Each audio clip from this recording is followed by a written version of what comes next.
సంటి నా కొడుకు ఏడాని బాధల్లా మునిగిందిరా అయ్యో గోసరిల్లుతుందిరా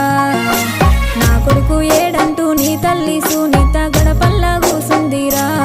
క్షయిదారుళ్ళు కాస్తుందిరా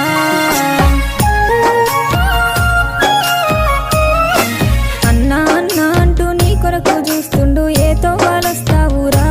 నవదీపు సాయి వీలుస్తుండురా నానమ్మకిష్టమ్మ అమ్మమ్మ శాంతమ్మ ముద్దుల మనువానివి అయ్యో బంగారు మా తండ్రివి నీ తాత యదగిరి గారాల మనువలు వర్షిత